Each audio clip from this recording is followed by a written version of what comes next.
Hey folks, welcome to the show. This is the review for the Edmonton-Seattle game. As I'm sure you know, I don't think I should have to say the title because you probably would have clicked on it in the video. Anyways, it was a really good game. Uh, the game is in Seattle. I seem to recall the Oilers have a weirdly good record in their short history playing in Seattle, and it continues to be weirdly good. As I'm sure you know, as you saw in the title of the video you clicked on, the Oilers won 2-1 in a good goaltending battle. Good defense too, both ways. Neither offense had much time to set up, and when they did, both goalies were able to make some pretty impressive saves. And Skinner did that early in the first 3 to 5 minutes or so. Skinner had to make some really incredible saves, um, which gave me mixed feelings. It was like, hey, it's awesome that Skinner's doing this, but if he has to do this all night, he's going to allow one soon, or he's going to have one of the best games of his career. Fortunately for him, he didn't have to do it all night. Eventually, the Oilers' defense uh, adjusted appropriately to Seattle's attacks and were able to limit the shots. But eventually, one of those Oilers defensemen takes a penalty. Just past 8 minutes into the game, it's Darlander's slashing, but the Oilers kill off that penalty, allowing 2 shots. And then closer to the end of the period, and another big defenseman, but in a Seattle jersey, takes a penalty. It's Jamie Alexiak. He's off for cross-checking, and similarly, that penalty is killed after allowing 2 shots. So the shots end nine apiece at the end of the first, and going into the second, it's more of the same. Neither team is really able to set up. It allows for a lot of fast back and forth play. Excuse me, but again, no really major chances. Uh, Grubauer did in the power play in the first make one incredible glove save on Draisaitl. He shot from his normal spot, and Grubauer was able to read it and grab it with his glove. And so both goals were making really good saves. Skinner had a really nice one with his blocker. They both made quite a few good saves, but both of their most notable ones came in the first. In the second period, though, so halfway through, Leon Draisaitl gets on the board. It's an even strength goal. This time, Grubauer could not snatch it. Draisaitl's 30th of the season. So his streak of 30 goal seasons continue, and that's assisted by Connor McDavid. And then almost 5 minutes later, Seattle takes a penalty. Oliver Bjorkstrand goes out for slashing. Seattle's penalty kill limits the shots to 1 shot.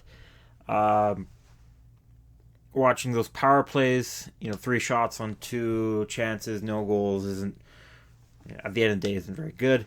I felt like both. I felt like the power play, because it was power play one, got most of the time as usual. But I mean, like they played like 1 minute and 50 seconds of each power play or so, something like that. Second unit didn't get too much chances on theirs because the top unit was able to set up and had a lot of shot attempts, but a lot of them weren't hitting or weren't on goal. I mean, they were usually hitting the glass behind it, but they were able to control, at least stay in the offensive zone for the most part.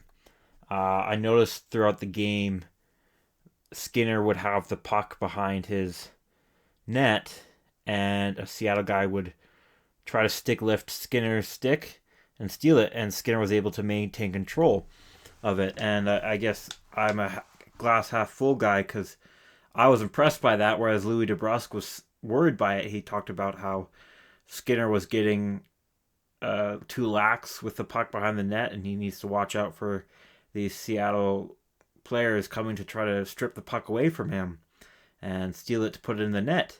And yeah, Louis right. Skinner shouldn't give these Seattle guys a chance to do that. But my opinion was, I don't see a goalie be able to keep the puck that often that well. So I was more or less impressed that Skinner was able to maintain control of the puck and pass it. He was very good with the puck. It's still not the same as Mike Smith because Skinner isn't making those big stretch passes, but Skinner's very good with the puck, and he was tonight. He was on his game tonight completely. It's a shame of what happened in the third period, which we'll get to. So the second period ended. Shots were 8-7 for Edmonton, and third period rolls along, and eventually the Oilers take a lead, or a 2-goal lead. They already had the lead. 8 minutes in, it's Brett Kulak, his third of the year, and he's assisted by Draisaitl and Ryan Nugent-Hopkins. You might have seen an update that was Draisaitl's second or so. It went back and forth. It was initially said Kulak, and then it was said Draisaitl, and then it was finally said Kulak again because Kulak shot it, and the puck was like, I don't know how close it got to Draisaitl's stick, but it couldn't have been more than the size of a flea or something like that, at least from the angles we got on the TV. But anyway, it could have gone either way, and I'm happy it was Kulak because he's better offensively than his numbers suggest, so I'm happy he got on the board. And Drew Draisaitl still got a point. He's still got an assist. Anyways, so the Oilers are feeling pretty good. It's 2-0. Nobody said the S word yet. Thankfully, I made sure nobody did either because I'm one of those superstitious goalies and I make sure nobody does. But anyways, 4 minutes later, Nugent-Hopkins takes a penalty. It's holding. Then during that penalty, Seattle is able to score. I couldn't tell if the penalty kill was doing good because Cersei, Nurse and Cece were both able to stop the puck and able to stop a lot of shots, but they couldn't really clear it and eventually worked against him. Nurse tried to do too much on one play where he tried to stretch out his body, where he was both trying to stop the pass and the shot. And whether it was calculated or not, that resulted in a goal by the Seattle. Whether it was calculated by the Seattle player, or not, it was resulted in a goal for Eli Tolvanen. So fantasy points for me, but I didn't really need him because I was losing in that one. And the one I don't have him, I'm winning by a ton in that one. I had to put in that brag. I don't lose in fantasy unless I say so. Anyways, Nurse was kind of like on his all fours, and when Tolvanen shot it, it bounced off one Nurse leg, hit the other Nurse leg, and then went through Skinner's 5-hole. So it's not on Nurse. I know we like to blame defensemen when it goes off them into the net. Nurse's what do you want to call it? The form he took or where his knees were positioned, maybe didn't have to be like that. Could have been better, but Skinner could have also made the save too. I know it's hard on the deflections because, again, I'm a goalie, as I keep saying, but still, I'm not going to blame it all on Nurse. And again, it was kind of a weird penalty kill. It ended up being a bad penalty kill because they allowed a goal. But they were able to not allow an entire shot during that penalty kill till then. So I don't know what to think of it outside of allowing a goal. Anyway, so that brings Seattle within 2-1, and it all of a sudden becomes a 1-goal game just like that. And then with 1 minute left, 53 seconds to be exact, actually, Draisaitl goes off for holding. I thought it was a flop by Jared McCann. He went down a little easy, and Louis DeBrusque expressed his thoughts. So I love him. He doesn't care if it's an Oiler or another team. If he feels like a guy went down a little easy, he says it. So, anyways, I felt McCann went down a little easy, and so Seattle has not a whole minute, but 53 seconds to get on the board. And it starts a lot of heart pumping, and Edmonton is able to pull through, as I'm sure you know. Seattle got 5 shots directed to the goal. I say directed because Desharnais blocked 2 of them, and Skinner saved the other 3. Him and Desharnais were very good in those final 53 seconds to keep the lead, and ultimately an Edmonton win. I'm saying a lot, as I've critiqued before. Desharnais had 6 blocks on the day. I mention that now because he's not one of the 3 stars, but I just thought it was really notable that he had 6 blocks because, again, that's a lot, and he's very good at it, and 2 of those came in those final 50 seconds and were very important for the win. So final score was 2-1 for Edmonton. It was a low scoring game, low shot game, low hitting game because again it was fast and slow at the same time is what it was. Um, I'd call it boring if we lost, but we didn't. And again, I'm a goalie, so I was very happy to see Skinner do very well. And Grubauer did very well too. Skinner especially though. So shots were 25-24 Seattle. Hits again a low hitting game as I said. Usually there'd be about 50 to 60 hits in the last few games, but this one had a combined 19 hits, 14 for Seattle, 5 for Edmonton.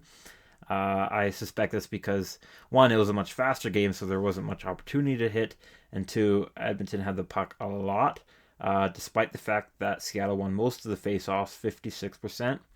Edmonton was 0 for 2 on the power play, 2 for 3 on the penalty kill.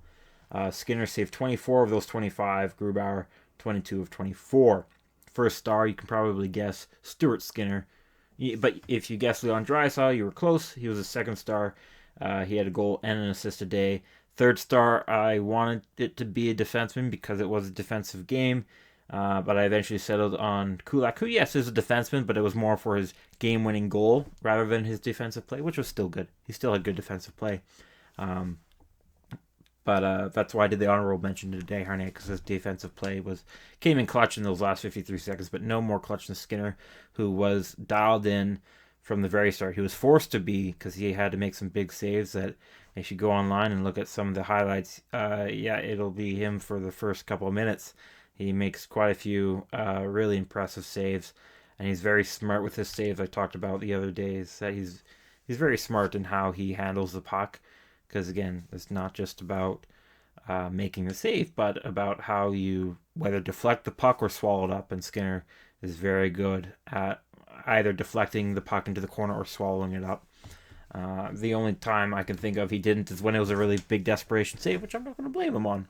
And the Oilers were usually pretty good making sure that if Skinner coughed up a rebound opportunity, the Oilers were able to get the puck out of there. So good on the defense too. Not to say it was all Skinner, but it was mostly him. That's why he's the first star. So anyways, that's it for today. The Oilers are now 5-1 in Seattle. I make that note because I think it's funny that a team called the Oilers has a very good winning record at a place called Climate Pledge Arena. I think that's pretty funny. Most people here in Alberta do too. I don't know if people in Washington think that's funny. Even if bias aside, they can enjoy the irony of it, but whatever. That's fine. Anyways, that's it for this video. I'm going to get another one out pretty quickly here. I hope to see you there. I hope you leave a like or your thoughts on the game or whatnot. And please subscribe and ring that bell. That would help a lot. It helps me a lot to see what's I do right and wrong and all that kind of stuff. Because I'm trying to get better with this. Anyways, I will hopefully see you when I see you.